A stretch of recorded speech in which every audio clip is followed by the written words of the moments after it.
And this again looks like garbage. So I shot this at 5000 ISO. Wait, whoa, hold on a second. Wait, this might actually be usable.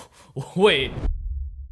Today, we are pushing the limits of Red RAW. So if you own a Red camera or you've doom scrolled the internet looking at stuff about Red cameras, you probably know at this point that Red cameras have the ability to shoot in RAW, meaning that you have the ability to manipulate data in post-production. And that's one of the greatest things that I love about Red cameras, because if you over or underexpose the image just a little bit, it really isn't the end of the world, because you can literally change your ISO in post-production. But I do want to see how far we can screw up an image in camera before it becomes unusable. Can we save an image that's heavily over or underexposed? We're about to find out. So what we're gonna do, we're gonna take the red out on this nice sunny day, and we're going to expose an image 5 different ways. Extremely underexposed, properly exposed, overexposed, extremely overexposed. So let's see how well Red RAW holds up.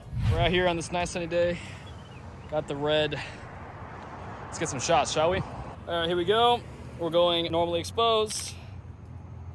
Looks great, cool. What a great image coming out of the red. All right, here we go. We're gonna go slightly under, a little bit too dark, but doesn't look like anything the red can't handle. All right, let's go severely under. That looks only very atrocious. Cool, now let's go slightly higher. Again, a little bit higher, but you know, that looks salvageable. And let's go severely over, ISO 5000, that looks absolutely disgusting. All right, I'm back here at the PC. I just offloaded all my footage. Let's see what this looks like. Okay, so here it is in Red Cine X Pro. So this footage right here, you know what? Funnily enough, this is supposed to be the properly exposed image, and even this looks a little bit too over for me. Again, that 5-inch monitor is not too great. Yeah, you're also not reading your histograms right, you stupid piece of shit. But hey, now we can actually showcase the power of Red RAW, because you can see right here, there's an ISO setting. I can just bump that down just a little bit, make it a little less exposed, and bam, look at that. That footage is 100% usable, and we can get to editing with that. So that's what I really love about Red cameras, man. It's so cool how you can just change the ISO in post-production. See, I'm still not really used to that. That's kind of crazy how you just have that kind of flexibility.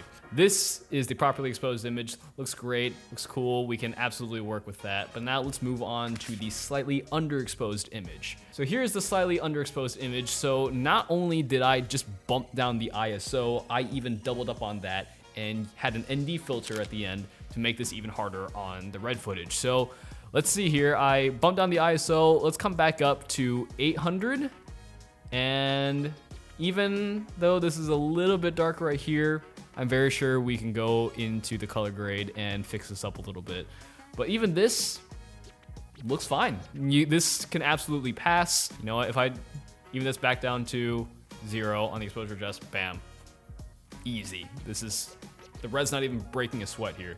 All right, well, here's where things get a little bit interesting though. So let's go into the severely underexposed image. This looks like trash. Okay, so obviously at this point, hopefully you're not messing up your exposure this badly, but let's see what we can do. So we're at 250 ISO. Let's just come right back to 800. Let's adjust the exposure a little bit. Screw around with the curves here. Yeah, this is not looking too good. We're getting excessive amounts of grain. We underexposed fairly bad. I even ND'd down, but as it is, this footage is not usable. All right, well, now let's move on to slightly overexposed and see how well the red handles it. Okay, so this image is definitely a little bit overexposed. We're at 1600 ISO. Let's bump it back down to 800. This still looks a little bit overexposed, so let's see what exposure adjust does. And yeah, this is 100% usable again. Wow, this looks great. A little bit grainy in the shadows over here, but other than that, it totally looks fine, man. Yeah, that can totally go into Premiere and totally work with that. Really awesome stuff right here. I love Red RAW. All right, so let's go to severe overexposure, shall we? And this again looks like garbage. So I shot this at 5000 ISO.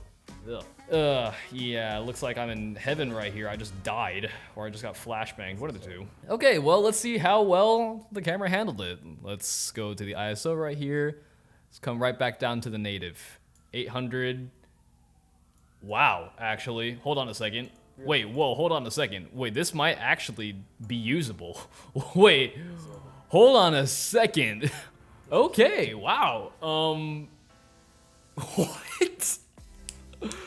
That's absolutely insane. Okay, so with this particular shot here, I didn't adjust the ND. I actually just went up on the ISO, and that actually is usable. What? Wait, what? That's actually usable, I think. Oh my god, yeah, that is actually insane. Of course, we're gonna get a little bit of grain here and there, maybe in like the shadows over here, but still, as it is, man, like that can pass. I think that can pass. Wow, that's insane. Okay, well, kudos to the red right here, man. That is absolutely insane how well that worked. I did not expect the overexposure to actually come back down. At 5,000 ISO, dude, that was 5,000. So it looks like we learned something here. The red can absolutely recover footage that is over or underexposed if it's only over or underexposed by the ISO. Any other aspect that may affect the exposure, such as an ND filter in this example, will give it some more trouble. Wow, that is crazy, man. That is absolutely crazy. But of course, with these safeguards, this is not an excuse to shoot incorrectly. You need to get your camera settings right whenever you shoot it. Do not rely on the flexibility of this. Safeguards in general are made in case of a bad situation, not to rely on it. So as impressive as this is not how you should be shooting, but rest assured that Red Raw has your back in case if you slightly over or underexpose your image. And of course, if you want to learn how to properly expose your image whenever you shoot it, regardless of the camera you're using, be sure to check out our mini cinematography course, The Filmmaker's Cheat Code. We have 10 value-packed informational videos in this mini course, and it is the ultimate starting point for beginner filmmakers. You'll get all the information that you need to know to shoot your first short film in just 1 week. And not only that, we also are throwing in our Filmmaker's Code custom light leak pack captured on the Red Dragon sensor. Easy to use, throw it on top of your footage to add some flair to it, add a little bit more oomph to the shots that you're shooting. And you know what? Because of how cool this was, got me in a good mood, so we're throwing this coupon code right here. Use this to check out for 15% off. But if you made it to the end of this video, dude, you know I appreciate you. Go ahead and check out this video next. It's what I have in my Nikon Red kit. And if you have any more questions, please let me know in the comments down below, and I will see you in the next video.